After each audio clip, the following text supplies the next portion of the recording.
Welcome to your Hurt Foot Pilates lower body workout. I'm Caroline Jordan and I'm so excited to welcome Sam Bell of Sam Bell Pilates here onto the YouTube channel to share with us a safe and effective lower body Pilates workout we can do to stay fit with a foot or an ankle injury. Welcome, Sam. Thank you, Caroline. If you want to learn more about Sam and her Pilates practice, all of her links are included in the description box below, as well as links to my Hurt Foot Fitness coaching program, where you'll get exclusive full-length video content to help you in staying fit and positive with a lower leg injury. But for now, let's get our booty burn on without putting any pressure on our feet or our ankles with Sam Bell. All right, guys, let's do this. So we're going to do an interval format today that's 45 seconds of work and 15 seconds off. So we'll work for 45, and then during the 15-second transition, I'll demonstrate the next exercise. So we're going to start on our backs. The first exercise is going to be core and inner thighs, and then we'll move on through some more thighs and glute work. Let's get started. I'm excited. All right. And a little scared, as I should be. As you should be. All right, so I'm going to show you the first exercise. Before we begin, we're going to lie down onto our backs, and we're going to lengthen the legs all the way out with the heels together, toes apart. From here, we're going to bend the knees and let them separate wide. The feet are flexed, and then we're going to exhale to lengthen the legs, point the toes, and squeeze the inner thighs together. We're going to start this first interval in 3, 2, and 1. Here we go. So we exhale, point the toes, lengthen the legs, and then inhale to bend. We're squeezing the heels together, keeping the palms flat down onto the mat. So this one warms up the core, warms up those inner thighs, and gets you a lot of good mobility in the ankles. Inhale as you bend, and exhale as you press. You're looking straight up towards the ceiling to keep the neck alignment neutral. If we were to lift the head, neck, and shoulders, it would be a core exercise. So for now, we want to stay down, so we're really focusing on the thighs. I can feel my quads and my inner thighs warming up here. We've got 10 seconds left. Oh, I feel this. Good, you guys. We have just 3, 2, and 1. Go ahead and rest. Okay, next one, we're also working the inner thighs. We're going to cross, and open. This brings us both back to the good old ballet days. We're going to start this one in 5, 4, 3, 2, and 1. So we crisscross and open. The legs go straight up to the ceiling, and we want to make sure that we're crossing from the highest part of the inner thigh. Sometimes it's tempting to crisscross the ankles or the knees, but we're going to get more work out of it if you're really crossing from that top part of the thigh.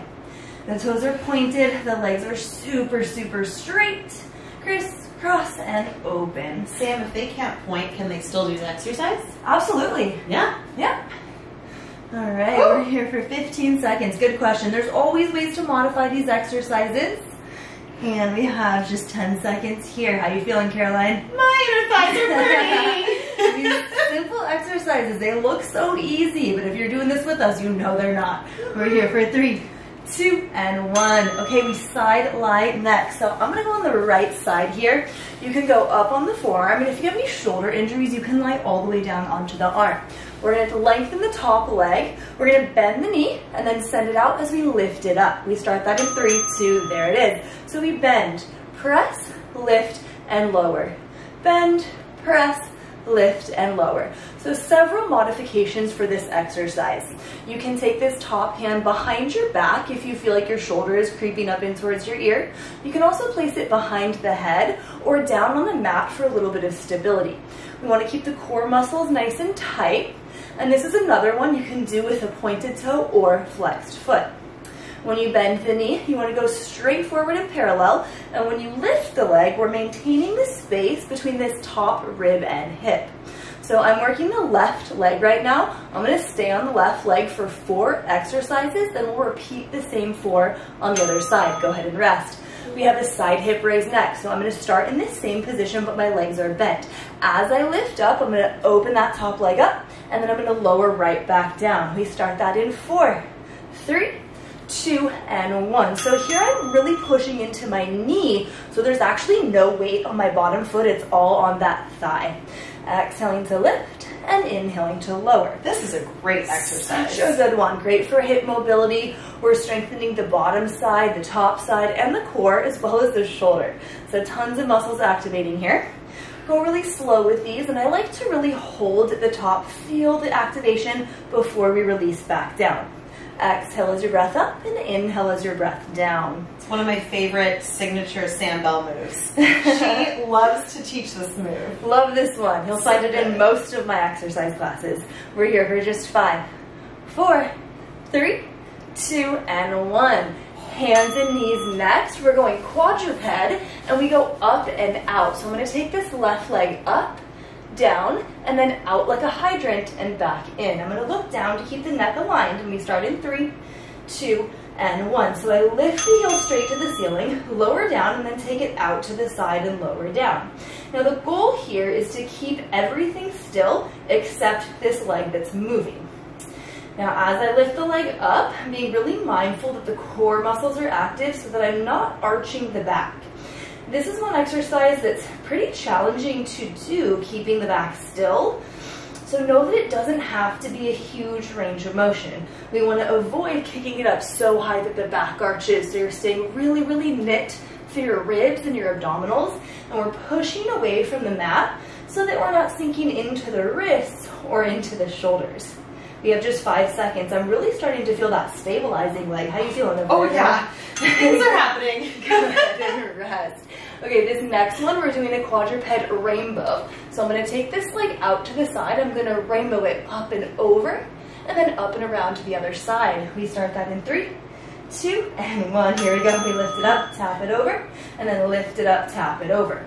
This is another one where the low back may try to arch, your hips may try to shift. So I want you to be really, really focused on that area so that nothing moves except your leg. You'll notice that we're not really lifting up too much higher than hip level. And pushing up away from the mat again. Exhale as you lift, tap. And we are here for just 20 seconds. Now focus on your neck alignment. In this position, we want to keep the ears up in line with the shoulders. Keep all 10 fingers spread really wide. And try to stay as stable as you can so that only that one leg is moving. Sam, this feels so good. Isn't this amazing? So good. Another great one to lubricate the hips while strengthen the muscles surrounding. Go ahead and rest. We're going to go back to side lying on the other side. So now we go bend, press, lift, and lower. We're going to start on the forearm in 5, 4, 3, 2, and 1. Here we go. So we bend it, press it, and then lift and lower. These movements are really slow. I like to stop at each position so that I know I'm not using any momentum or swinging. Everything in Pilates is slow and controlled. It's hard to keep your ribs in on this one. It's super hard. Good reminder. Thank you. So this is a really, really easy position to kind of flare the ribs and arch the back. So you want to first focus on stabilizing your torso before the leg even moves. So again, the leg is the only thing that's moving. We practice that a lot in Pilates, stabilizing one part of the body while another area is mobile. So here it's only that top leg moving, and everything else is still working, just stabilize. And we're here for 3, 2, 1. Okay, we have side clams next. Oh no. I know. The hardest one. Sometimes when I have to do my own workouts, I really regret the exercises that I choose, but we're gonna feel so good afterwards. We start this in 3, 2, and 1. Here we go. We exhale, lift, and then inhale, lower. So you'll notice that we're kind of shooting the hips forward as we lift, and then coming back down. Now, especially for the foot injuries, we want to make sure that we're pushing into the bottom knee, and there's really not a whole lot of weight onto that foot. If you're feeling any sensitivity in the shoulder, think of pulling the elbow in towards your midline, and that will help to create a little more support here so that we're not really sinking into the shoulder. You're using your core and your legs to lift up, and there's not a whole lot of weight onto your arm. We're here for 12 more seconds. Couple more reps, exhaling up and inhaling down. We're going to go onto our hands and knees for the up and out in 3, 2, and 1. Here we go. Hands and knees. Oh man. Here we go. Here we go. All right, so opposite leg, we're going to go up and out in 3, 2. That was a really long 3 seconds. And 1. Here we go. We flex the foot and lift, and then lower down, rotate it out to the side. So you want to keep that foot flexed if possible. And when you rotate the leg out to the side, think of your shin bone going parallel to the wall beside you.